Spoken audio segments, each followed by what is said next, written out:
Oh, wow. There it goes. Geez, too many technical difficulties. I got to get better at this stuff. Sorry about that. Still figuring some of this stuff out. Um, so MLB trade rumors. Bob Nightingale. I think Bob Nightingale was mentioned by MLB trade rumors. Mentioned Luis Castillo and Sonny Gray of the Reds as targets for the Dodgers.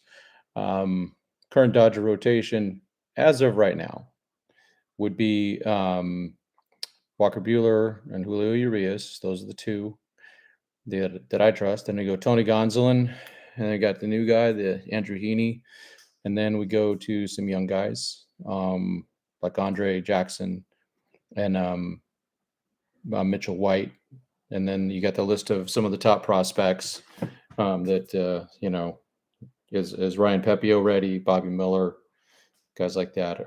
I think maybe. I'm excited to see those guys. I just don't know if 2022 at the beginning is the right time. Um, So what would it take to get guys like that? And we'll jump into that in just a second. I think someone had asked me on Twitter. By the way, my Twitter is at SD Dodger. That asked me, well, is there still room for Max Scherzer? And I would say yes. I look at the rotation. There's two guys right now, and that's Bueller and Urias, and then the rest of them have to work themselves out. No one has earned a spot in the rotation other than those two.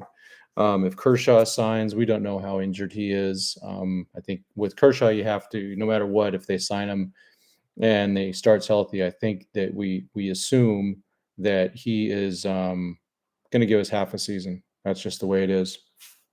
So I do think that Scherzer has to be involved. I mean, this has to be still a consideration, and I would like to have him back. I liked what I saw, obviously. Um, Given that, let's say that they do sign Scherzer, there's still plenty of room. And as we found out, you cannot have enough starting pitchers.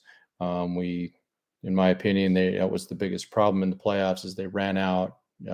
Part of it due to misuse. Let's be honest about that.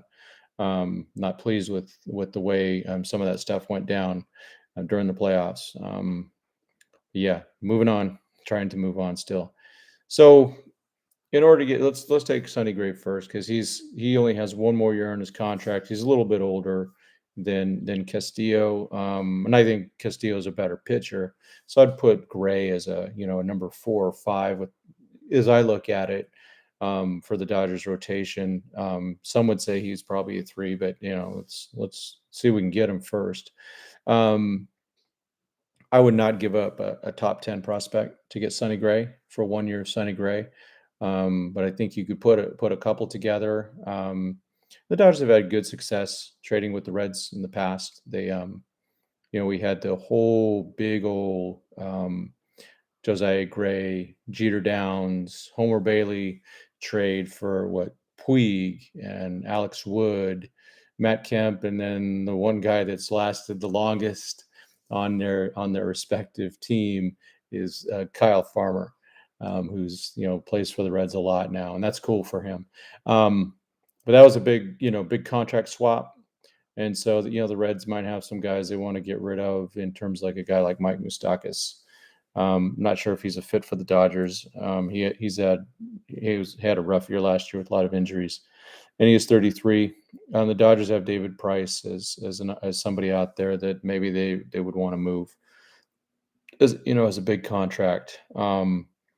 So the Dodgers and Reds have done this before. Maybe they put something together, but let's just go straight up value for value, forgetting about some of the contract things. And so you go, well, the Reds are going to want at least a pitcher back. And so let's go, I don't know, let's go 11 through 20 of, I'm looking at the rankings. Maddox Bruns is 12. No, he's not getting traded. Carlos Duran, that's a name. I like Carlos a lot, but I could see him possibly as a piece that they move. If you remember, Bruns is Brun. I got to get used to saying that. Bruns is a lefty, and he was their first round pick, so they're not getting rid of him unless it ain't a Castillo or a Gray. And then you go down to a Kendall Williams, maybe someone like that. Um, Gavin Stone is, these are names that teams would want. I want them. So I'm just throwing names out there, not advocating trading any of these guys, but just as people that, from pitcher's perspective. And then, if we have to throw in a fielder, you start going lower on the list. Um, Probably staying away from Carson Taylor at the moment just because we got rid of Ruiz. He's by the way, with his ranking, Carson Taylor CT 30. But um, James Outman, he's a really good athlete. Um, I'd kind of hate to give him up. Maybe someone like there's Brandon Lewis, big power. Um, I don't think Jake Vogel would be available or Alex DeJesus. So there's some names out there that you go, oh, okay, maybe a couple of those guys. Now for Castillo, it's going to take, I think it would take a top 10 prospect, but I'm going to lean towards, the bottom of it. And then if we go, 10 through 6, it goes Wilman Diaz, Clayton Beater, Landon Knack, Andre Jackson, Miguel Vargas. Man, no, I don't think any of those guys are getting traded. I think the only one that the Reds might be able to pry would be Andre, and only because Jackson is he's a major league pitcher in my opinion, and they could use him, and he would not have a spot if the Dodgers were to sign or trade for one of these guys and then sign a Scherzer. I don't think he'd have a spot at that point. So that would be a name. Again, I'm not advocating for any of those guys. I'm just trying to figure out what it would take. And then it would probably, that's a team that actually could use a shortstop, and maybe they go for a Jacob Amaya or something like that. Again, Jake had a tough year last year, but I think there's some improvements coming. Sorry about the glare thing. You got to figure that out. Yeah, so the Reds are, they're a team. It looks like they're deciding to rebuild, and so maybe there's someone, Jesse Winker is a guy obviously everyone would like, and he might be due some big money, so who knows? But yeah, the Reds would be a team that I'd like to see the Dodgers trade with. I do like both of those guys, and so those are worthy type candidates. And if you start looking at the free agent market, um, I'm not sold on a guy like Kevin Gausman. His numbers after the sticky stuff started changing, his numbers changed quite a bit, and so I'm not as sold on him. I wouldn't be giving him some type of 5-year, $130 million contract. I'd rather, go for a Johnny Cueto at, 5 million or something like that for 1 year, than to go all in on a guy that I'm not quite sure that he's on the up and up. And the Giants did have success though, trading or not trading, but signing guys to 1-year contracts. Those guys are all pretty hungry. You saw, Alex Wood had a nice season for them. Gosman, Fiani, that guy. So they had a lot of success with that. Now they have to rebuild their rotation, and who knows? Maybe they're going to go and re-sign some of those guys themselves. I'm hoping the Dodgers do stay away from guys that have a qualifying offer. I don't like giving up the picks.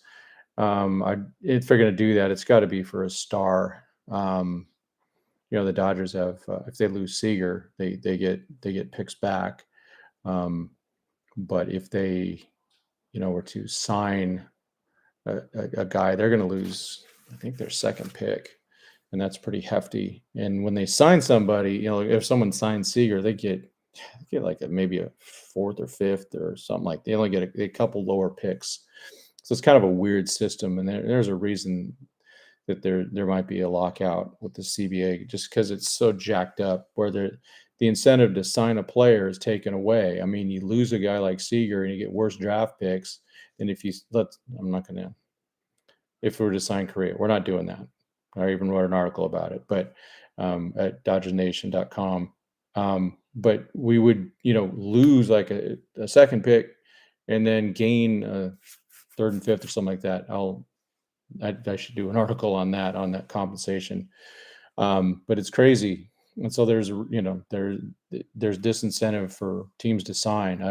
I actually wish that teams didn't lose picks. I just wish that the teams that lose a guy gain picks, and that's it. And just do that compensation after the first and second round, or between the second and third round, whatever it takes, and judge it fairly. I mean, you can't go and say, well, losing a Seager versus losing. I can't think of a comparable guy right now.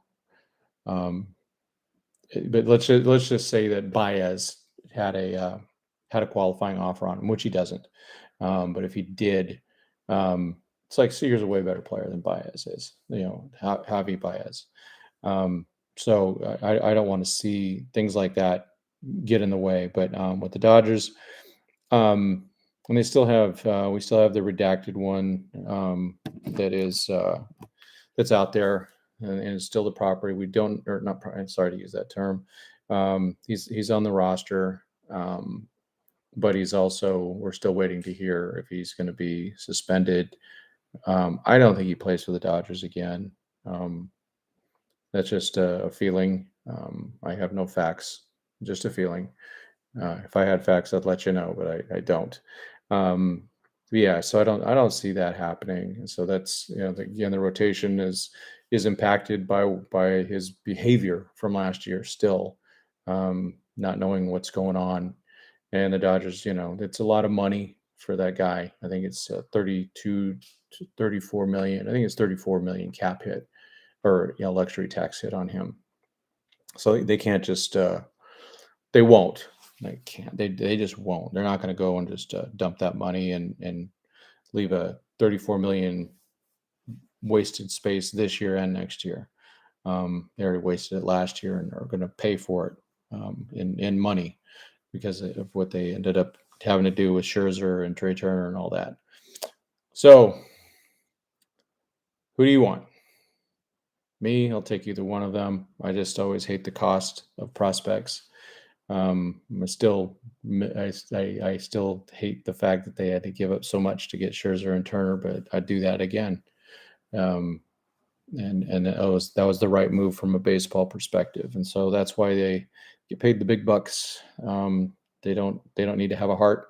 They need to be smart about things though, and sometimes you have to give up good prospects. And so I'd for Castillo, I'm giving up someone pretty darn good. I don't think I go top 5, and I'm picky even in the top 10. I think the Dodgers definitely have some favorites that they have. I think Knack and Miller, Pepio. I think those are some guys. Those are some of the really most favored type guys. Who's the other guy?